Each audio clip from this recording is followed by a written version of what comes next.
Your name is Walter Burlett. You live in the shadows of the Rockies, and you make your living in part as a naturalist. But long ago, you've put aside the rifle in favor of the camera. For stalking wild game with a lens can be just about as exciting as a hunt with a Remington. You've photographed the Rocky Mountain grizzly. You've scaled the steep slopes in pursuit of the bighorn ram. But now, far to the north, a new star is born. A new challenge beckons. Alaska, the last frontier. But a frontier with modern conveniences. Thriving Anchorage, for example, has 2 television stations, 3 radio stations, 3 newspapers, and the busy air of any prosperous American city. But your destination is far beyond Alaska's growing cities. You seek the wilds where few men travel, and where Alaskan wildlife is as it has been for centuries. The quickest way to get there is by light plane. The bush pilot knows this country like a cab driver knows Times Square. There are few landing strips or airfields, only open tundra. Your heart sinks as the plane heads for a section of rocky beach. But the skill of the pilot and the rugged nylon reinforced tires combine for a perfect landing. You make a final check of your equipment, your camera, your lightweight rugged clothing of Dacron, Orlon, and nylon, your food supplies, and now you are alone. For the bush pilot is off to another rendezvous. You look at the awesome grandeur of the Alaskan wilderness and recall the words of Robert Service. There's a land where the mountains are nameless, and the rivers all run God knows where. There are lives that are erring and aimless, and deaths that just hang by a hair. There are hardships that nobody reckons. There are valleys unpeopled and still. There's a land, oh, it beckons, and I want to go back, and I will.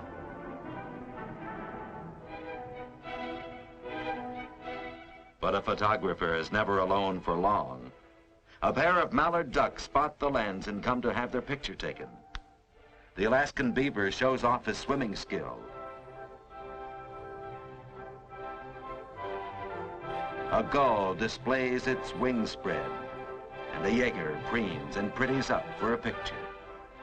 A yellowleg spreads its wings against the warm Chinook wind.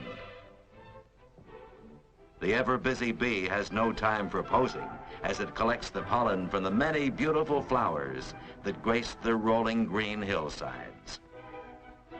The hungry Alaskan mosquitoes make life miserable for man and beast, but modern insect repellent in a pressurized Freon container sends them elsewhere quickly. You don a durable nylon jacket, shoulder your camera equipment, and move downstream toward the Toklat River. There, a lonely Alaskan sourdough tends his primitive fish trap. The rickety structure, a relic of the past, is a crude method of catching an occasional salmon. The ever-present midsummer sun is no clue to passing hours. You realize suddenly that it is 11 o'clock in the evening, although the Arctic sun still plays a magnificent color rhapsody on the distant slopes. Here in summer, daylight lasts 20 hours around the clock. You make camp, build a fire, eat an outdoorsman's dinner, smoke a quiet pipe, and turn in. The temperature drops quickly in Alaska, and you're thankful for the warm, lightweight sleeping bag of Dacron fiberfill to shield you against the chill of the short Arctic night. You get an early start the next day, and luck is with you. You spot a distant herd of caribou. You approach downwind. They sense your presence, and curiosity aroused, cautiously move toward you. Caribou travel ceaselessly from one end of the Alaskan peninsula to the other, always searching out the reindeer moss and the slow-growing lichen on which they feed. In days gone by, There were millions of caribou, and their migration across the Yukon River would hold up for hours the passage of the paddle wheel steamers pushing upstream. Suddenly, for no apparent reason, an ever-alert bull panics and off they bound, covering the tundra at a running speed of close to 50 miles an hour. The herd leaves you far behind, so you grind off a portrait of the happy-go-lucky Alaskan fox, the Wilson warbler,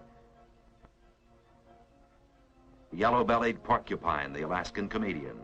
All at once, there's tension in the air. Suddenly you see why, a Toklat grizzly. In this wilderness, it's eat and be eaten, the survival of the fittest. And this 700 pounds of tooth and claw is the strongest, meanest, and fittest of them all. Your friends beat a hasty retreat.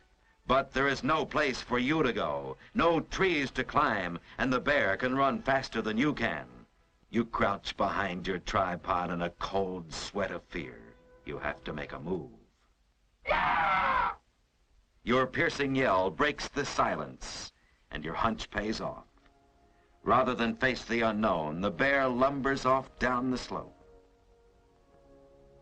With the danger past, you head for higher ground and pick up the elusive Dall sheep.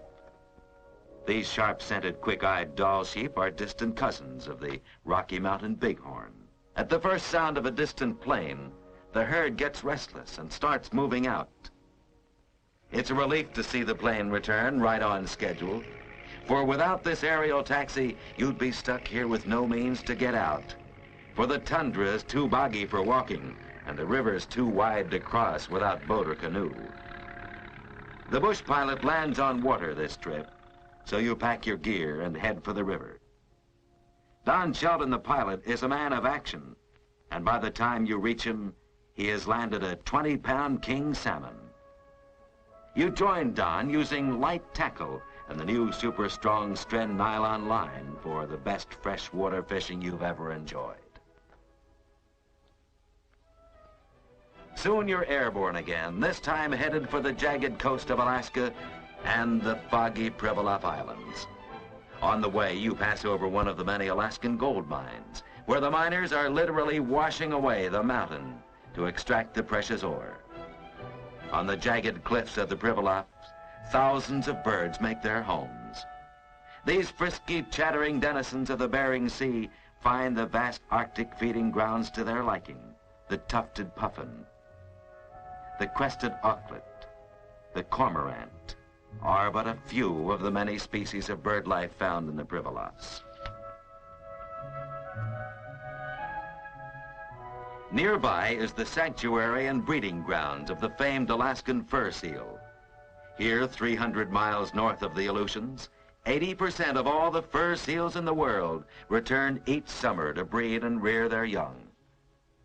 The young bulls gather their own harems, sometimes numbering as many as 50 cows.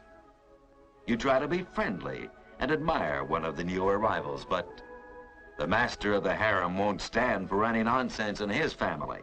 So you send Junior back to Mama, and Daddy lets you off with a final word of warning.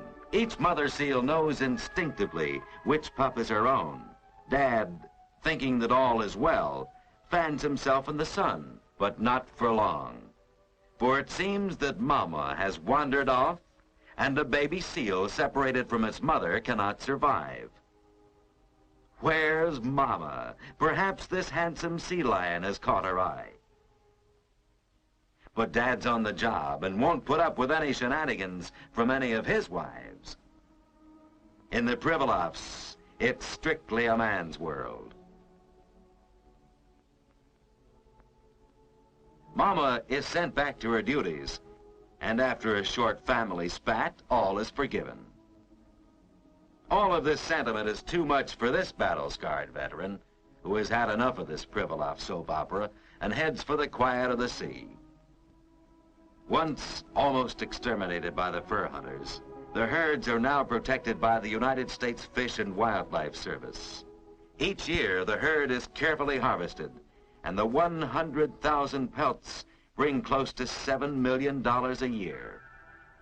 You're pretty well pleased with yourself. Got a lot of footage you came for, but Don Sheldon, the bush pilot, has promised you a spectacular plane ride. A dangerous rendezvous 100 miles away, 12,000 feet into the Alaskan mountains, with urgent supplies for a small band of mountain climbers. Soon the green, hilly tundra dissolves into broad glacial rivers, jagged rocks and snow. Now, more than 10,000 feet above sea level, you skim the tops of unnamed peaks, the wingtips of the light plane flirting dangerously with the raw mountainside. You find the climbers on a broad plateau of snow. These experienced climbers are making the first assault in 4 years on the highest mountain in North America, Mount McKinley. The pilot sets the plane down gently on the runway the climbers have marked for him. The rarefied atmosphere at this altitude saps an unbelievable amount of strength from even veteran climbers like these. They have to depend exclusively on lightweight gear. New self-contained nylon tents that pop open and shut in a matter of seconds weigh less than 5 pounds. This lightweight nylon rope is the only kind these climbers now use. It's strong and is not weakened by mildew or rot. New sleeping bags, insulated with Dacron polyester fiberfill, weigh less than 7 pounds. Underwear, also insulated with Dacron fiberfill, requires only a thin windbreaker and a pair of lightweight wind pants for outerwear. The rumble that breaks the still quiet of these desolate peaks means avalanche, a constant threat of sudden death, yet a sight of awesome beauty. Mission accomplished. You and the bush pilot head for home. It takes all the manpower and horsepower available to get you airborne again. It will be several days before the climbers will see their goal. But for you, the top of the great peak will loom into view minutes after takeoff. The majestic summit of Mount McKinley, 20,300 feet of rock, ice, and windswept snow, conquered yet raw and untamed. A challenge still to man and progress, typical of Alaska itself. Our 49th state where raw frontier and the 20th century live side by side in a booming, thriving, promising land where the mountains are nameless and the rivers all run God knows where. There are valleys unpeopled and still, and I want to go back, and I will.